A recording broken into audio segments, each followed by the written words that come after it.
Ya, pemirsa, anggota Dewan Pengawas Komisi Pemberantasan Korupsi Syamsuddin Haris menjalani perawatan di rumah sakit setelah dinyatakan positif COVID-19. Syamsuddin Haris terkonfirmasi positif COVID-19 setelah mengikuti tes swab beberapa hari lalu. Tes swab yang dijalani Syamsuddin Haris setelah sempat berinteraksi dengan pegawai KPK yang positif COVID-19. Saat ini, Syamsuddin Haris dirawat di rumah sakit. Sebelumnya, tes swab dilakukan kepada Dewas KPK dan pegawai di tempat Dewas bertugas. Pasalnya, dari hasil tracking internal ditemukan indikasi interaksi antara pegawai yang positif COVID-19 dengan anggota Dewas KPK.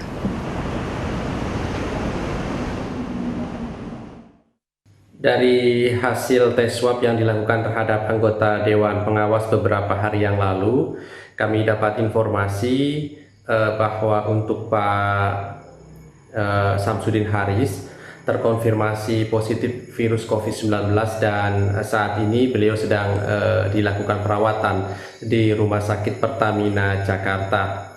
KPK juga sudah melakukan langkah koordinasi dengan layanan kesehatan di mana beliau bertempat tinggal untuk melakukan langkah yang diperlukan lebih lanjut.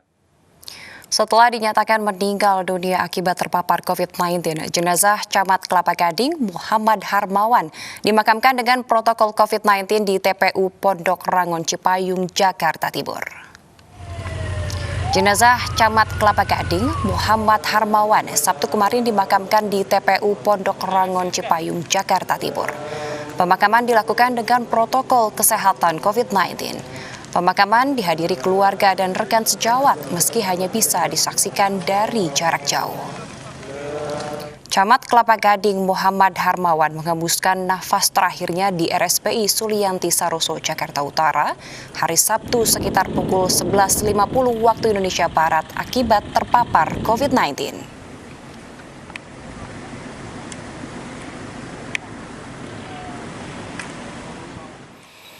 Ya, pemirsa, tingginya angka kematian akibat COVID-19 tidak hanya berdampak pada semakin terbatasnya lahan makam khusus COVID-19. Pengusaha peti jenazah juga kewalahan memenuhi tingginya pesanan peti jenazah dari sejumlah rumah sakit rujukan COVID-19.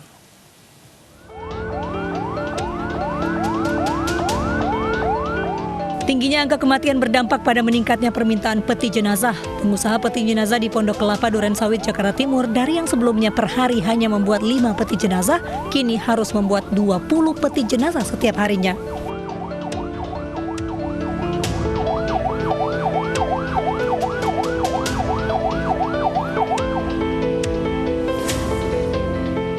Pemesanan peti jenazah tidak hanya dari rumah sakit di Jabodetabek, namun juga Yayasan Pengurusan Kematian hingga perorangan.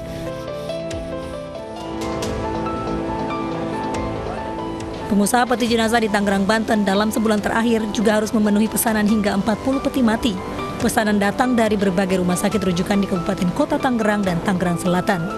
Tingginya pesanan peti mati menjadi salah satu indikator banyaknya pasien COVID-19 yang harus dimakamkan. 5 jadi 10 gitu ya. Bisa dibilang berarti 100% meningkat. 100% dah. Nah, kalau dihitung nyampe sebulan sih ya bisa 50 lebih dah, malah kan. Bila angka kematian di ibu kota dan daerah penyangga tak segera ditekan dan dikendalikan, hanya dalam hitungan minggu, lahan makam di ibu kota dan daerah penyangga akan penuh. Akibatnya krisis lahan makam khusus COVID-19 tak terhindarkan lagi. Tim Liputan iNews melaporkan. Untuk menekan penyebaran virus COVID-19, rapid dan swab test digelar terus di sejumlah daerah. Di Kota Semarang, Jawa Tengah, bekerja sama dengan Badan Intelijen Negara atau BIN, tes digelar untuk kelompok rentan serta lansia.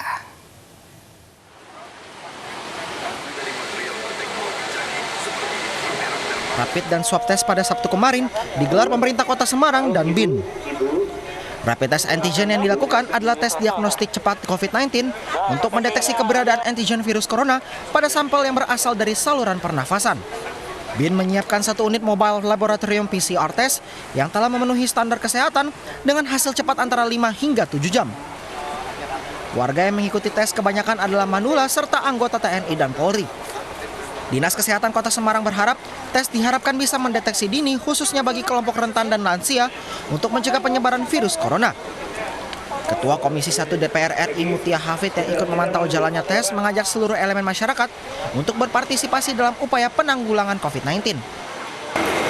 Target kami memang satu untuk mencari atau men-screening untuk pasien-pasien dengan kelompok rentan, lansia, atau pasien-pasien dengan minimal ada 1 atau 2 penyakit komorbid. Ini untuk mengurangi angka kejadian COVID yang ketika dia positif itu bergejala. Dan tentu kita mengajak semuanya untuk dapat berpartisipasi. Kita juga tahu bahwa perlu melakukan tes, jadi silahkan untuk masyarakat mendaftar dan melakukan tes. Untuk kita juga harapkan jangan lupa memakai masker, mencuci tangan, dan menjaga jarak. Masih di Jawa Tengah, 2 pasar tradisional di Pati, Jawa Tengah mulai hari ini ditutup sementara oleh Pemkab Pati. Penutupan dilakukan setelah 2 pedagang meninggal dunia diduga terpapar COVID-19.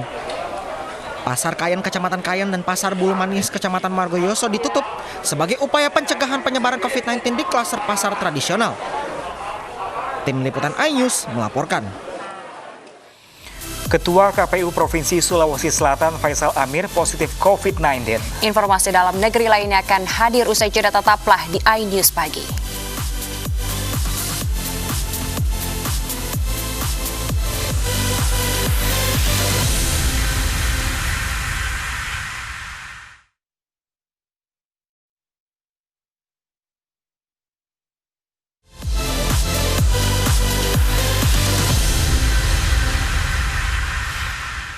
Anda kembali bersama kami di iNews Pagi, pemirsa. Ketua KPU Arief Budiman positif terpapar COVID-19. Ya, pasca kejadian tersebut tidak ada kegiatan apapun di kantor KPU.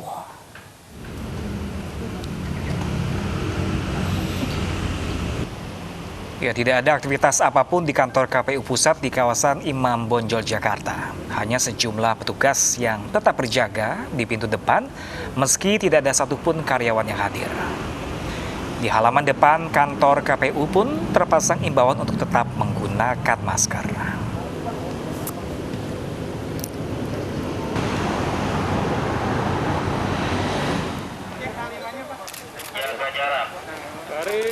Sebelumnya, Ketua KPU Arief Budiman dinyatakan positif COVID-19. Hasil tersebut didapat setelah Arief Budiman menjalani tes swab Kamis malam. Selain Arief Budiman, 2 komisioner lainnya yakni Evi Ginting dan Pramono Tantowi juga dinyatakan positif terpapar COVID-19. Mohon perhatian, kita harus jaga protokol.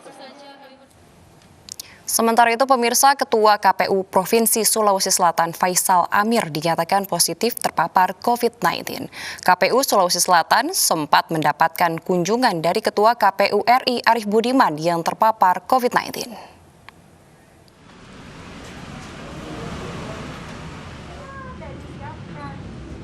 1 hari pasca kunjungannya ke kantor KPU Makassar dan KPU Provinsi Sulawesi Selatan pada Selasa tanggal 15 hingga 17 September 2020 kemarin. Ketua KPU RI Arief Budiman mengumumkan dirinya positif terpapar virus COVID-19. Setelah dinyatakan positif, Ketua KPU Sulawesi Selatan Faisal Amir juga dinyatakan positif terpapar virus COVID-19 usai menjalani swab tes Jumat kemarin di Rumah Sakit Wahidin Sudirohusodo, Makassar. Sehari sebelumnya, Faisal menjemput dan menemani kunjungan kerja Ketua KPU RI bersama komisioner KPU di Sulawesi Selatan. Menanggapi hal tersebut, Komisioner KPU Sulawesi Selatan Divisi Teknis Asram Jaya telah berkoordinasi dengan Dinas Kesehatan Provinsi Sulawesi Selatan untuk segera melakukan sterilisasi dan melakukan swab tes massal kepada seluruh komisioner dan staf di kantor KPU Provinsi Sulawesi Selatan. Ketua KPU Provinsi Sulawesi Selatan saat ini lagi dirawat di Rumah Sakit Wahidin. Setelah pemeriksaan swab dinyatakan positif. Nah, untuk mengantisipasi hal-hal yang lain, KPU Provinsi sedang berkoordinasi dengan Dinas Kesehatan untuk melakukan swab bagi seluruh komisioner maupun staf di kantor. Sementara itu, Komisioner KPU Kota Sibolga dan Sekretaris KPU Kota Sibolga yang dinyatakan positif terpapar COVID-19 menjalani isolasi mandiri. Kepala Dinas Kesehatan Kota Sibolga yang juga sebagai Sekretaris Penanganan Kasus COVID-19 Kota Sibolga mengatakan, keduanya dinyatakan positif COVID-19 setelah seluruh komisioner dan pegawai di lingkungan KPU Kota Sibolga menjalani swab tes secara serentak. Sesuai dengan pengambilan swab di KPU, baik ketua dan anggotanya, ada sekitar 7 orang yang datang.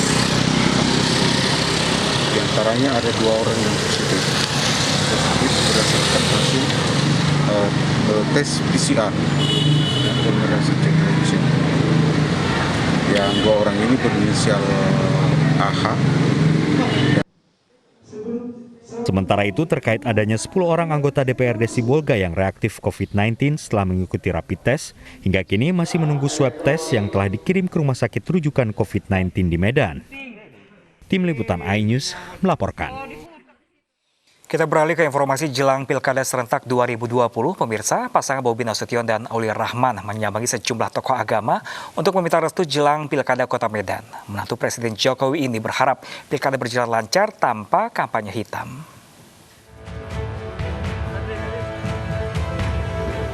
Bakal calon wali kota dan wakil wali kota Medan, Bobi Nasution Aulia Rahman, Sabtu kemarin bersilaturahmi dengan sejumlah tokoh agama di kota Medan.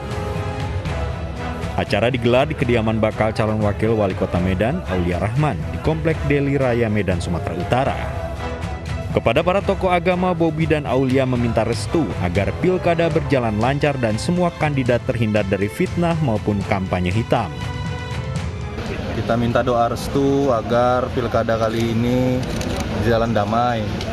Tidak ada lagi penebaran fitnah.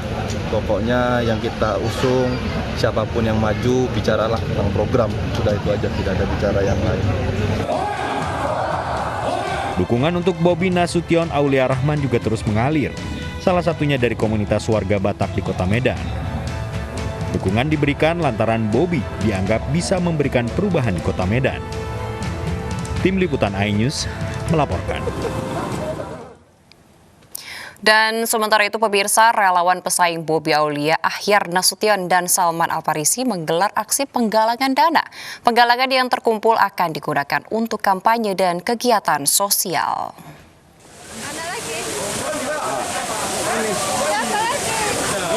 Relawan bakal calon wali kota dan wakil wali kota Medan Ahyar Nasution Salman Al-Farisi Jumat sore menggalang dana. Penggalangan dana untuk pemenangan pasangan Ahyar Nasution Salman Al-Farisi dalam Pilkada Desember mendatang. Beberapa warga dan pedagang yang berjualan di lapangan Merdeka berpartisipasi dalam penggalangan dana. Selain untuk kegiatan kampanye, dana yang terkumpul akan digunakan untuk kegiatan sosial dan membantu warga yang perekonomiannya terdampak pandemi. Selain penggalangan dana, para relawan juga membagikan masker untuk warga kota Medan. Dari Medan, Sumatera Utara, Said Ilham, iNews melaporkan. Izin konser musik saat kampanye Pilkada Serentak 2020 menuai kontroversi lantaran dianggap bisa menimbulkan kerumunan. Ya, Ketua DPR RI meminta bakal paslon tidak menggelar konser musik lantaran pandemi COVID-19.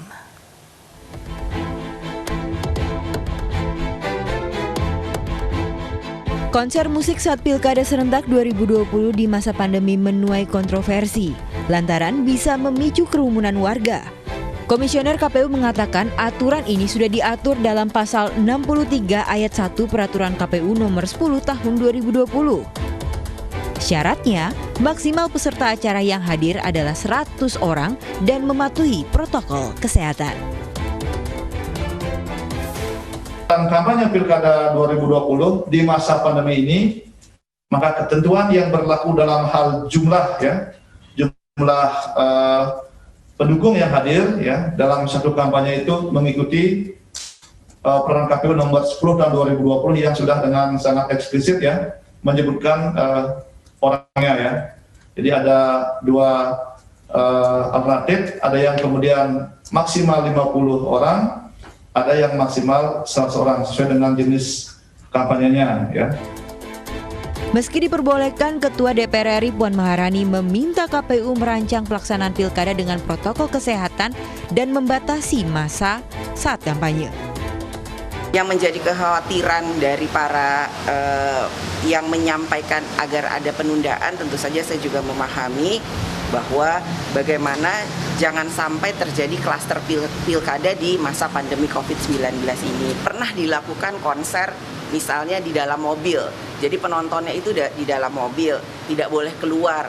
Kemudian yang melakukan pertunjukan pun terbatas dan lain-lain sebagainya. Jadi intinya adalah kreativitas dan inovasi dari calon-calon pilkada ini. Sementara itu, Komite 1 DPD RI meminta agar Presiden Joko Widodo menunda pelaksanaan pilkada serentak pada Desember hingga 2021. Hal ini untuk menekan penyebaran COVID-19 yang memungkinkan bisa terjadi di kala kampanye nanti. Untuk pelaksanaannya itu bisa ditunda sampai dengan tahun 2021. Jadi tidak perlu ada lagi untuk mengulang tahapan itu. Hanya saja ditunda, dipospon ya, atau diberikan jeda waktu selama setahun ke depan sampai tahun 2021, sehingga memberikan waktu kepada kandidat-kandidat lain itu untuk berkampanye secara virtual, berkampanye secara menerapkan sistem protokol kesehatan. Itu akan lebih elegan. Tapi kalau dipaksakan di Desember yang artinya 3 bulan lagi, ini sangat mengkhawatirkan ya. Sebelumnya, Satgas COVID-19 menyoroti diizinkannya konser musik dalam kampanye Pilkada 2020. Hal ini mengingat 45 daerah dari 309 kabupaten kota yang menyelenggarakan pilkada serentak masuk dalam zona merah. Namun KPU mengatakan peraturan ini masih belum final dan masih dipertimbangkan dari berbagai pihak. Tim Liputan iNews melaporkan. Pemirsa, 200 pemandu wisata menggelar protes damai di belakang Katedral Notre Dame Paris. Ya, informasi mancanegara lainnya akan kami hadirkan sesaat lagi pemirsa. Tetaplah bersama kami di iNews Pagi.